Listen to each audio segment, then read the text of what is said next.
কংকনা মেধিয়ে ইতিমধ্যে সাহিত্য প্ৰেৰণা বঁটা, সাহিত্য সমন্বয় বঁটা, সাহিত্য সেৱক বঁটা, উদগনিমূলক প্ৰেৰণা বঁটা, সাহিত্য সমন্বয় বঁটা, সাহিত্য সেৱক আৰু অসম সাহিত্য সভাৰ পৰা আজীৱন সভ্য এগৰাকী হিচাপে আছে আৰু কেইবাটাও ইতিমধ্যে বঁটা বুটলিবলৈ সক্ষম হৈছে। আৰু ইয়াৰ কংকনা মেধিৰ ৭ নম্বৰখন গ্ৰন্থ শ্ৰীমদ ভাগৱত গীতা জীৱন পৰীক্ষাৰ প্ৰশ্নোত্তৰ এয়া উন্মোচন কৰিবলৈ আমি আগবাঢ়িছোঁ।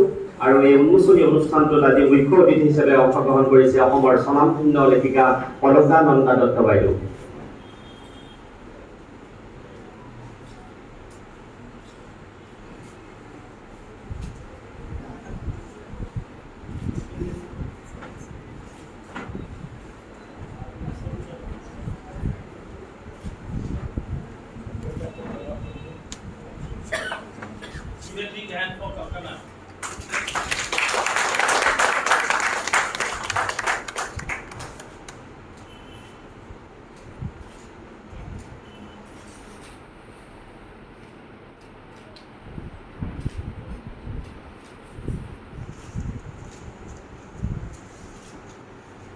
আমাৰ ইয়াত উপস্থিত থকা প্ৰতিগৰাকী সংবাদ মাধ্যমৰ সাংবাদিক বন্ধুসকলকো আমি ধন্যবাদ জনাইছোঁ ইয়াৰ লগে লগে, আৰু সাংবাদিক বন্ধুসকলকো আসন গ্ৰহণ কৰিবলৈ অনুৰোধ জনাইছোঁ।